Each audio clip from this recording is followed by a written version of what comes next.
Vērši, kas būs aktuāls 26. gada janvārī, to mēs tūlīt paskatīsimies. Tātad kādas būs aktuālās tēmas vēršiem janvārī?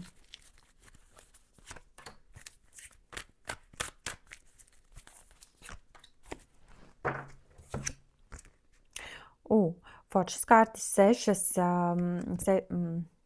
6 kausi un 9 kausi.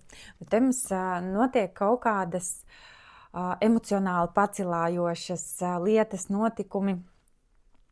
Šis mums ir saistībā kaut kas ar bērnību, vai ģimeni, vai draugiem, vai savu bērnu. Kaut kāda tāda ļoti mīloša, gaiša, tīra enerģija, vai nu kaut kāds notikums saistībā ar kādu tuvu draugu vai bērnības kaut kādu atmiņu, vai, kā es teicu, tas var simbolizēt daudz ko, jo katrai tāro kartī ir ļoti daudz nozīmju. Tā kā šī ir tāda kopējā prognoze, tad līdz ar to kopējas enerģijas mēs skatāmies. Katram tas var izspēlēties ļoti individuāli. Tad vai nu tas ir viens kaut kāds notikums, vai arī kopumā janvāris būs ar tādu atvērtās sirds režīmā, kur jūs izjutīsiet mīlestību. Ļoti skaisti. Paskatāmies attiecību sfēru vēršiem. Tā, kaut kas ir gaidāms. Kārtas pašas griežās. Kaut kas nozīmīgs. Tātad attiecību sfēra janvārī vēršiem. Kas būs aktuāls. Tā. Nu jā, pozitīvs kārtas mums te ir romantisks bruņinieks un 9 monētas.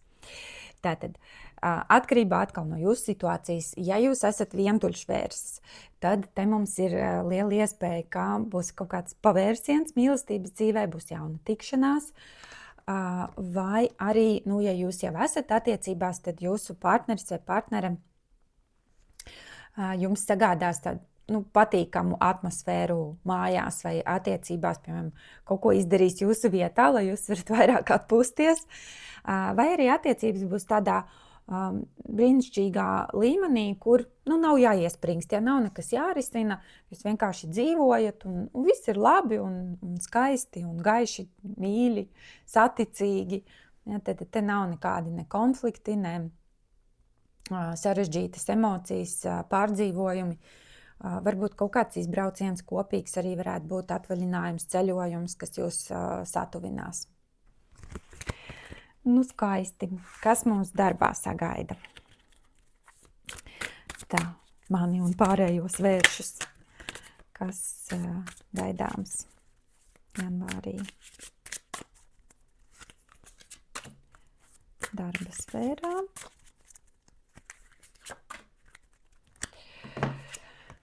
Tā. Te mums gan kaut kādi ir pārbaudījumi būs. 4 zobeni, 10 zobeni.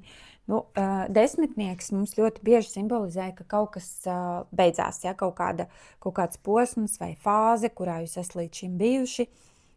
Tas var arī nozīmēt, ka jauns darbs, jauns kolektīvs, jauns projekts, jauns pienākums, jauns vadītājs. Tad jebkas, kas ir kaut kas vecais aiziet, jaunais atnāk tā vietā. Bet te nav tā ļoti viegli un skaisti, kā jums bija attiecībās, ka te tādas visas pozitīvas, gaišas enerģijas zobeni, viņi tomēr ir par grūtāku ceļu, kur ir kaut kādi arī izaicinājumi, vai ja jums ir jāšķirās no kaut kāda darba, vai tā, kas jums līdz šim ir bijis pierasts, tad tas ir caur tādām iekšējām sāpēm vai diskomfortu vai žēlumu. Ka jūs varbūt nejūtaties droši par to, kas jūs sagaida, vai kaut kāda neziņa. Ja jūs ejat jaunajā kaut kādā projektā, tad tas ir viss caur tādām nedrošībām, caur bailēm, ka jūs neusticaties sev vai situācijai. Tā kā, diemžēl darba sfērā būs kaut kādi pārbaudījumi vai diskomforts iekšējs. Tā, un orākula kārtis, ko mums par janvāri ieteiks. You've got the power. Tā, izmanto savas spējas atrisināt situāciju. Tu to vari, ja? You can do it. Tātad, ja kaut kas izskatās, ka darba sfērā būs kaut kādi izaicinājumi vēršiem janvārī, tad obligāti atcerieties, ka jūs esat spēcīgi, jūs esat vieni no spēcīgākajiem dzīvniekiem. Ja? Vērsis var uzvarēt jebko ar saviem ragiem, ar savu neatlaidību, ar savu spēku. Atcerieties, ka jūs esat spēcīgi un jebkas, kas notiks janvārī, tas ir pa spēkam jums to pārvarēt. Un jebkuras grūtības pēc tam mūs padara vēl stiprākus un iznesīs mūs vēl labākā līmenī.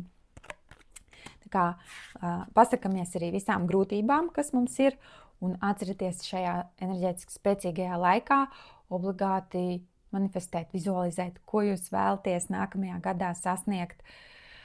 Jaunais gads, Ziemassvētku laiks, tas ir ļoti tāds nozīmīgs laiks, kurā mēs iedarbinam enerģijas jaunajam gadam, kā pastrādājam ar savām vēlmēm un lai izdevies janvāris.